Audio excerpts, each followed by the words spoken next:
Welcome everybody to episode 2 of First Touch here in Mason Cable Network. Thank you guys for tuning in. We're going to give you guys all the latest info in terms of transfers, news, and anything from the soccer world in Europe and even here in North America as well. Alongside me today, Bikar Michael is my co-host Oscar. Oscar, how's it going? Good, man. How's it going? You working on your first touch? I've been working on my first touch actually, so yeah, it's getting a little better. Yeah, hopefully our second go around is a little better. Oh yeah, definitely. Something that's not getting better, unfortunately, is this team right here. It's Manchester United. The international transfer window slammed shut on October 5th, this past Monday, and United did make 4 deadline day signings, but they were just panic buys, to be honest. They bought Brazilian left back Alex Telles, 27-year-old left back from Porto, which will help the situation in the left back position. He will definitely start over Luke Shaw and Brandon Williams and give us the attacking dynamism that we need going forward. And also signed Uruguayan forward Edison Cavani, 33-year-old free agent from PSG.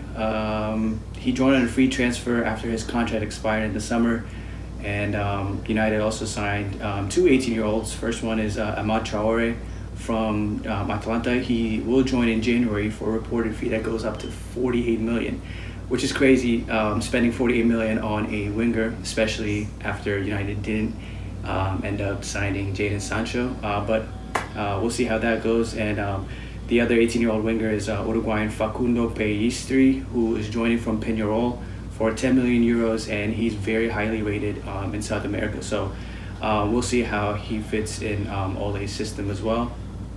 But the consensus that United just panic bought players to appease to the fans' demands, especially after this crazy weekend in Premier League action, where United lost 6-1 at home to Tottenham Hotspurs. And fans were eagerly expecting, the likes of Jadon Sancho to arrive from Dortmund, and even another top center back like RB Leipzig's Dayot Upamecano, who United will play in the Champions League group stages. And also United failed to reach a loan deal for Barcelona's Ousmane Dembele, and also Watford's Ismaila Sarr. Now with Sarr, they do have the ability to sign him because the domestic transfer window doesn't end until the 16th. But, just the way United waited until the last day to pick up all the signings, and it wasn't the signings, but besides Telles, it wasn't the signings that United fans really wanted, just says a lot about the club. And even with Cavani, sources close to his deal say his contract is worth up to $11 million, and that's only for up to 2 years.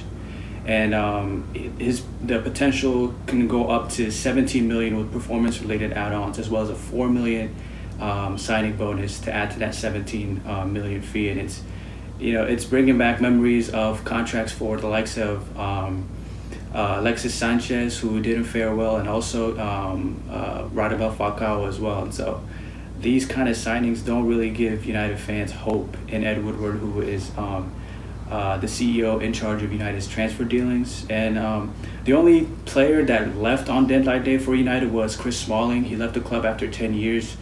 He was a wonderful servant for the club, but the last season, he spent a year on loan with Roma, and they ended up exercising there wasn't a clause, but they ended up signing him on a permanent deal for 5 million euros. Or for 15 million euros, which is payable over 4 years. And there's also a 5 million clause, add-on clause, if Roma wins the Champions League, which is just indescribable to say the least. And so, stars or a player like Cavani will either turn out to be like Zlatan Ibrahimovic, who was the last 33-year-old forward that United got from PSG. Or he can turn out to be like Radamel Falcao or Angel Di Maria as well. And so we'll just have to wait and see how he fares. Now, he will wear the famous number 7, worn by stars like Ronaldo and George Best and David Beckham in the past, but also the famous number 7 that was worn by busts like Angel Di Maria and Alexis Sanchez as well. So we'll wait to see how that turns out. And also Telles will wear the number 27. Now, in terms of Cavani, he will continue self-quarantine at home because he tested positive for COVID, but there's a slight possibility he'll feature in 2 weeks' time against Newcastle because United are looking to exercise shortening his quarantine period. But Ole's reportedly he wanted to get Sancho, Jack Grealish, Upamecano, and Nathan Ake, but he got none of them. And more negative results and poor player performances will lead to questions about his future at the club. So things are looking bleak for United at the moment, and time will tell whether Ole keeps the job and whether United can move on forward. Oscar, I know you have a team that's actually did better than United on transfer deadline day. Yeah, they did a little better. You could say after years of being known not to spend, this could be a turning of the tides for Arsenal. But there's a little more going on there. So let's talk about it. What is going on at the Emirates? A lot of clubs took a big financial hit this year due to the pandemic, but a lot of people couldn't wrap their head around was how big clubs like Arsenal and Liverpool were letting go of their staff. Arsenal, like every club during the pause from playing, asked all their players to take a pay cut. Now, this isn't odd at all, as a lot of players obliged to that. The club split their losses, however, by axing 55 of their staff to survive. This is a little odd, as Arsenal is one of the most valuable teams, and they're owned by billionaire Stan Kroenke and his group. However, one player notably that didn't take a pay cut was Mesut Ozil. The German playmaker fell out of favor with the last manager Unai Emery and current boss and former teammate Mikel Arteta. Right now he's earning $350K, the highest wage for Arsenal right now. It's a little hard to understand. He has quality, but he's a bit too divisive right now, and he hasn't played in months. When he didn't take the pay cut, he cited that the club wasn't giving him enough information on why he should take the pay cut. Of course, you can say, well, the pay cut was for the club to survive, to pay everyone else. But regardless of the pay cuts, Arsenal still decided to sack 55 staff members. And Ozil is very well known to donate to charities. He decided that he already donates a lot of money, so why would he need to let go of his funds? One recent change in the ongoing Ozil dilemma was that he was left out of the Europa League squad for this upcoming season. Arteta has been strong on this opinion, and the Arsenal board is fully on with him. Ozil is not going to play. So a little more on Arsenal. We know they're a frugal club. They don't like to spend. This can be traced back to the Wenger days. They do not spend. Famously, I know you remember this, when Luis Suarez was up for sale for 40 million, they offered 40 million and £1. This club is so frugal. Now, we might see a changing of the tide as they've changed managers, they've changed management. Right now, it looks like the Crankies are bolstering up their interest in the club and actually putting money into it. So it is a little odd that they axed 55 staff members. So what do I mean by revamping this squad? Well, let's start off with the re-signings. They re-signed Pierre-Emerick Aubameyang, a player that is probably their best player on the squad right now and was looking to leave. And David Luiz, he's all right. He's an all right defender, but it's the best they have right now. In terms of new signings, they brought in Gabriel, a young Brazilian center back, and Willian, a former Chelsea player. So there's that London rivalry playing there. Now, frugal Arsenal over here offered 35 million for 70 million rated Houssem Aouar. And Lyon said no. Absolutely not.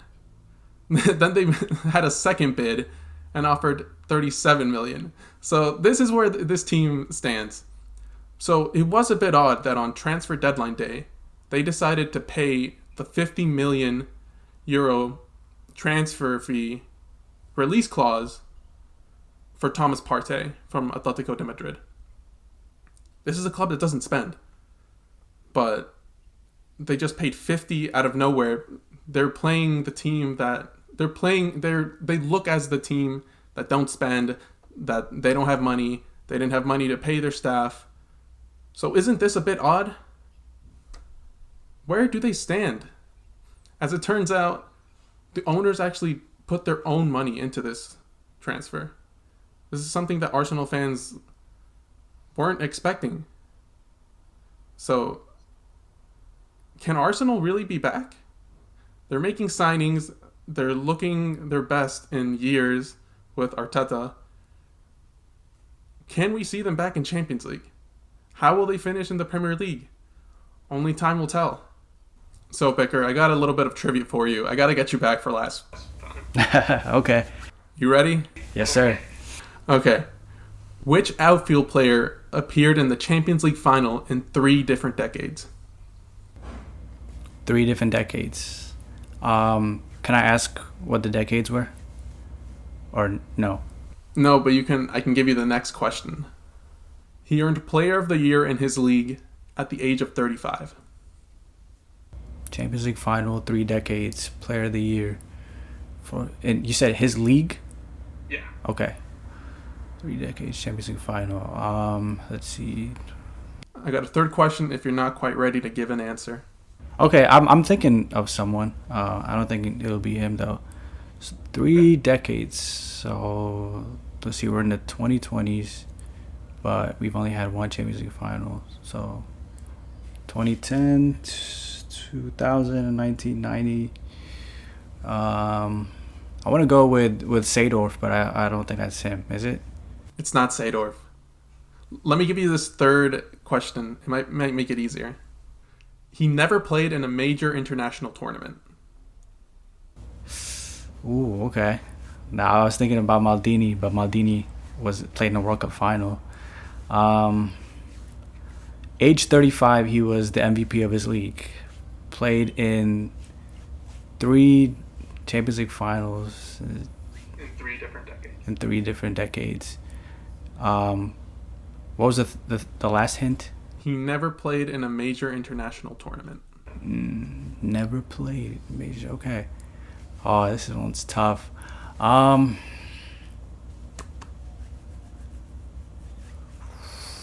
3 champions. It's not Ryan Giggs, because even though Wales didn't play in an international tournament, he played for Great Britain at the Olympics, and United only made it. Well, here's the thing. I wouldn't count the Olympics as a major international tournament. You're right. It's Ryan Giggs. Ryan Giggs. Oh, okay. Yeah. You know what? I'm thinking about it because he was part of the 99 team. He's part of that team in 2008, and then we also made it in 2011 as well. So, yeah, Ryan Giggs. And he won PFA Player of the Year in 08-09. And he won the Champions League wearing this jersey as well, so I had to get it right. Ryan Giggs, there you go. Giggsy, club legend, number 11. Well, I'm glad you got it. So, I think that wraps up another episode of First Touch.